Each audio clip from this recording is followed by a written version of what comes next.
So West Ham United 2, Arsenal 2. Very, very, very disappointing. Again, 2 games in a row, Kenny, that we've gone 2-0 up and not won the games. And when you're in single-digit games left of the season with Man City and Pep Guardiola chasing you, you can't afford to drop 4 points from winning positions in 2 games in a row. Yes, we're still top. We look great for 10 minutes. Then after that, it was almost like reverted back to last season. You was obviously at the game. What was it like watching with binoculars on from the London Stadium? Well, thing is, I was in a lower tier, so I had a fantastic view. Although when we scored a goal, you could see the players look like matchstick men. So you could just about see who scored the goal. And the first goal, the way he went in, but the second goal, obviously it was clear, that it was Martin Odegaard. But in terms of what we're doing, I share your sentiments. Let's get it, not get it twisted. We deserve sweet FA. I've been saying this for weeks about us conceding clear-cut chances, about us conceding possession. And let's face it now, we can now say categorically we were lucky against Bournemouth. We were lucky against, against Aston Villa because the sides have been there for a long, long time and we haven't heeded them. It doesn't matter whether Saliba's in the back, whether Holding's playing, whether it's Partey, whether it's Jorginho. The fact is that you can't keep on conceding clear-cut chances. You can't keep on moving the ball around in a slow sort of manner. Declan Rice got into Partey and he stamped on him and he stamped his authority into the game. And that was when we were 2-0 up and comfortable. You look at us, the first 10 minutes, there was so much space that it was a case of West Ham, having another lunch. But you know what's happened is that when we try to be fancy down, Declan Rice wins the ball. Doesn't matter whether it's a handball or not. Who cares? You play to the bloody whistle. You play to the bloody whistle. Declan Rice then puts the pass in. When Rama gets fouled, he gets a penalty. And after that, it's West Ham who are making all the runs. They're the ones who are getting in behind our defence. They're the ones putting the crosses in. They're the ones who are winning the corners.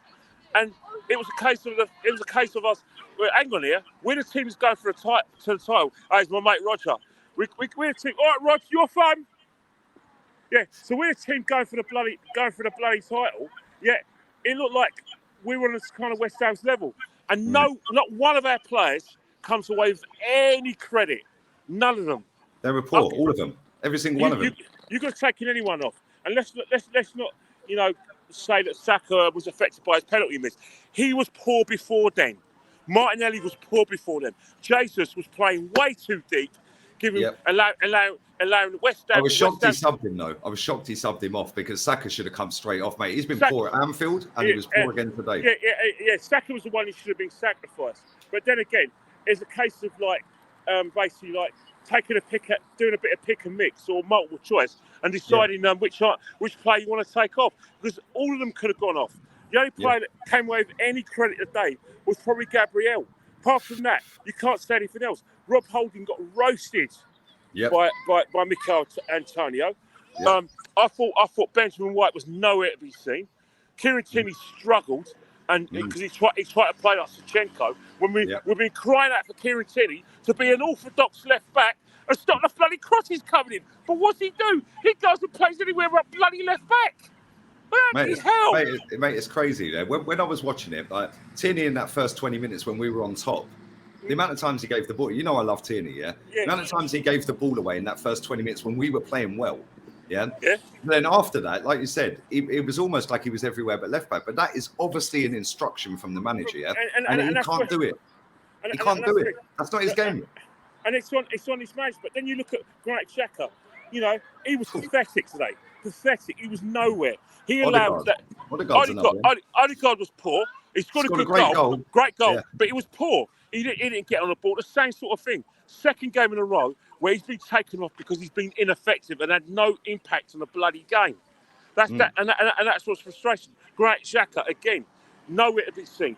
Nowhere to be bloody seen. And the thing about it is that it's like contagious. These poor performances, these poor goals we're letting in, it's contagious. Everyone's saying, oh yeah, it's still in our hands. But the fact is that you've had warning signs. We spent too much time celebrating those last-minute goals, diving on the top of each other and not analysing the game. Every time me, you and Jez tried to analyse a bloody game, all we get is, oh, you two are negative. We're not negative because guess what? If you keep on conceding charges or not keeping clean sheets, this is what bloody happens. That's what champions do. You keep clean sheets because when you keep clean sheets, it makes it difficult for the opposition to get back into the game. Or if you don't keep clean sheets, you go and blitz the opposition in 20 minutes like Man City yesterday. Yeah? See what I'm saying? Like you go and score 3 or 4. When we went 2-0 up, we were sitting there. My chat on the watch along was going, what's the Premier League record? 9-0. Because we were all over them for 20 minutes. And after that, we retreated. But the proof was in the pudding. We thought the same thing at Anfield.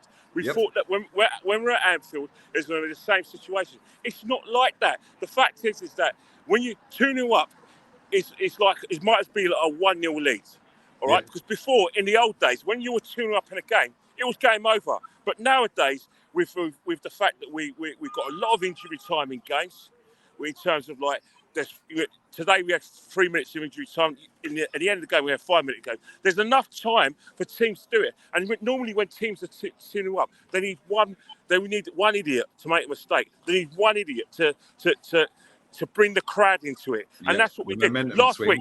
2-0 up. Xhaka decided to galvanise Liverpool and galvanise Konate. Today, Thomas Partey getting pressed easily by Declan Rice. Declan Rice won that midfield battle. Declan Rice and Paqueta were the best players in the pitch. They won the midfield. They won the midfield well. But you look at the second goal. The amount of time that Paqueta's got the time to put that ball over the top, and then we're not even watching the run of Jarrod Bowen. He volleys it in. It's pathetic. And even if you look at our penalty with Saka, a lot of people said that was a soft penalty. I thought it was because I was right behind it. It was. But you take that opportunity. You've got to put the ball away. You take the game away from them. 3-1. Yeah. The crowd's leaving. They'll all be walking out, booing Moisey.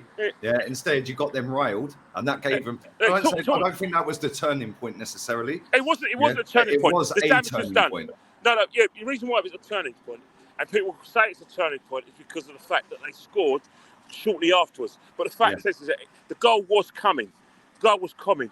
If we went 3-1 up, we probably would have been not deserved. But you know what? That's football. Football's not a fair game. Football's like, it's like sometimes a football match could be you get everything you deserve. Everything's pitch perfect, you win. But sometimes a football match could be a situation where you drop your wallet, someone else takes your wallet and spends your money, and that's what could have happened today. Yeah. We're not playing that well, but we go 3-1 up against the run of play. It doesn't matter. But that's the thing. These little lifelines we got today, we didn't take them. But then afterwards, we didn't create anything. Saka had that little run where he basically had a bit of a back pass. Miley had a back pass. But apart from that, we were allowing West Ham to keep in shape. Every time we got the ball, it was a case of, because we moved the ball slowly, all they had to do was go in like a triangle where they said, right, they got to play around us. Not once in a second half did we get in behind West Ham. Not once. The keeper made no saves, mate. How many saves did Fabianski make? If you want to call the Martinelli shot and a Saka shot a save, then be my guest. But apart from that, sweet FA happened. Newcastle spanked this lot 5-1 the other night. Brighton battered them 4-0. We've had a whole week, Kenny, to sit there and rectify what went wrong at Anfield being 2-0 up. What have we done all week? Lee, I'll tell you what the situation is. You talk about Newcastle, you talk about Brighton. Well, Newcastle and Brighton defend better than us. Newcastle keep clean. All right, Newcastle won 5-1, and they don't particularly. But Newcastle keep more clean sheets than us. And now they're playing with a lot of confidence we can score goals. So it's all well and good to compare us to other teams. But the fact is, I said it last week and I'm saying it again, and I'm going to repeat myself because that's what you've got to do when you're in terms of match. You can't win titles without keeping clean sheets.